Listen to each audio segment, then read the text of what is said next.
New York Times, an article came out about her saying she's against gay couples adopting kids. Okay. Okay. So she's against gay couples adopting kids. That is something she's not comfortable with.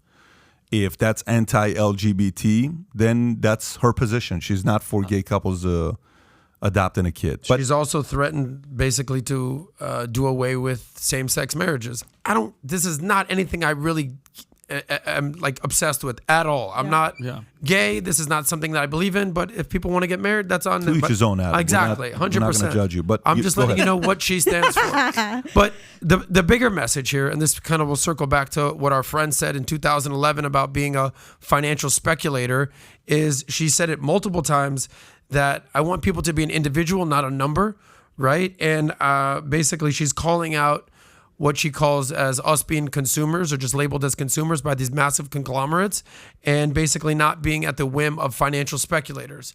So I'm interested to see what she does with the Italian economy, because I've been to Italy, and like the whole knock on Italy is the northern half of the country basically supports the whole southern half of the country. The whole southern half of the country is basically just on perennial vacation. They don't pay taxes. They're just drinking. They're just doing their thing. Respect. You know. Plus, she's got an uphill challenge. You know, Pat can speak to this all day. The mafia still controls a bunch of stuff in Italy, taxes, this kind of stuff. So awesome, amazing speech. You know, Oscar, amazing, great, gold medal. I'd like to see what actually she does before I anoint her the queen of Italy. I care less about what she does. Let me tell you why I'm processing this. I care less about what she does. Since they started their party, people know what she stands for. It's not like it's a new thing. Like she's been coming up since 2006 when she hit the political scene.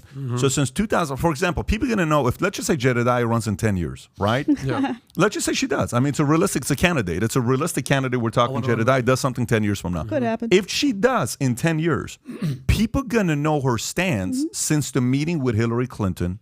They're going to sit there and say, okay, this is what she stood for. And they're not going to say all of a sudden Jedediah is this. To you and I, we've not seen her because we're not in Italy. You're right. Correct. We're not part of Italian politics.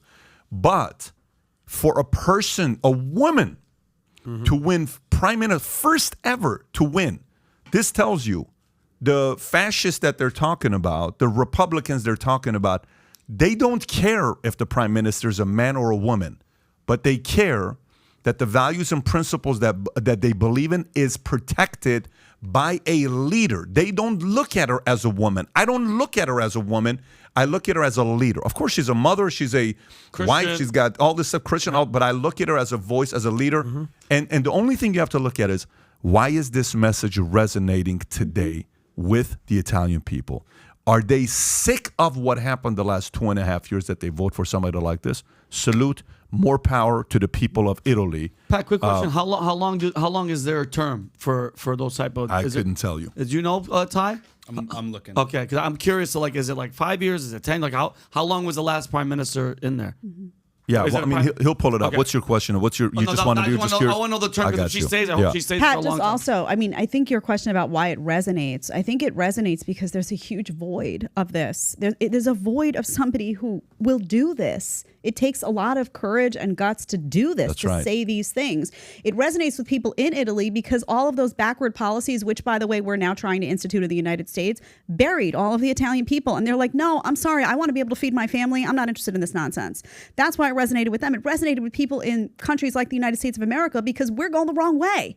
And we're trying to say, hold on a second. Do we really need to be buried to wake up? And the reason I brought up that point to you, Adam, was not to pick on you for saying anti-LGBTQ and all that. The reason I brought that up is because it actually really is an important political point, which is that the left often controls language. So this is a Christian. Instead of calling her anti-LGBTQ, why don't you call her pro-traditional family? Why don't you call her she's religious. She doesn't believe in same-sex marriage. That's not a reason to, she's not she's pro something. So when we do that, anti-immigrant, why? Because you want to secure borders. So I encourage people to always just not fall into that trap. Now, I don't know the specificity of her policy on this, that, but just be cautionary about being these labels that they throw out there. You know, it's the same as, racist, bigot, anti-trans. You know, they throw these labels out when they want to just have somebody look like a bigot.